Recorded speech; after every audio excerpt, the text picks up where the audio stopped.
Kementerian Pertahanan Federasi Rusia baru-baru ini merilis sebuah video yang memperlihatkan kerja tempur kru mortir Tulip dalam menghancurkan musuh di arah selatan Donetsk. Rekamannya diunggah di akun Telegram yang termoderasi pada Rabu 24 Januari 2024. Angkatan bersenjata Rusia terus bekerja dalam menyisir habis pertahanan militer Ukraina. Kali ini militer Rusia menggunakan mortir self-propelled 2S4 Tulpan yang dirancang untuk menghancurkan benteng dengan tingkat keamanan yang tinggi, serta untuk menghancurkan personel, senjata, dan peralatan militer musuh pada jarak hingga 20 km. Tulip adalah peralatan militer yang benar-benar mengerikan bagi musuh. Tambang kaliber 240 mm meninggalkan kawah di dalam tanah dengan diameter 10 meter dan kedalaman lebih dari 5 meter. Tulip memiliki beragam amunisi. Berkat kaliber dan balistiknya yang kuat, cangkang Tulip menembus struktur beton setebal 3 meter. Akurasi aplikasi yang tinggi dipastikan dengan penyesuaian api secara real time. Drone dan pesawat pengintai yang beroperasi di belakang garis musuh membantu mencapai sasaran. Dalam hal ini, api dapat ditembakkan dari posisi tertutup sehingga lebih sulit dideteksi,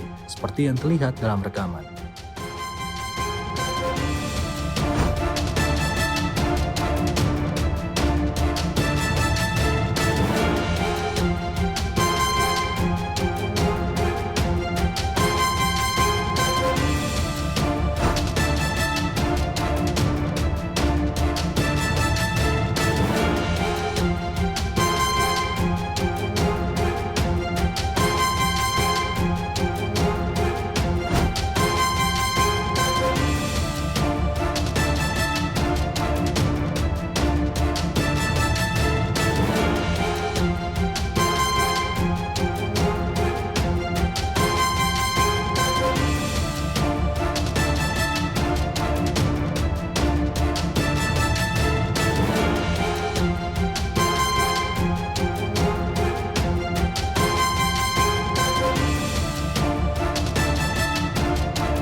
Download Tribun X sekarang, menghadirkan lokal menjadi Indonesia.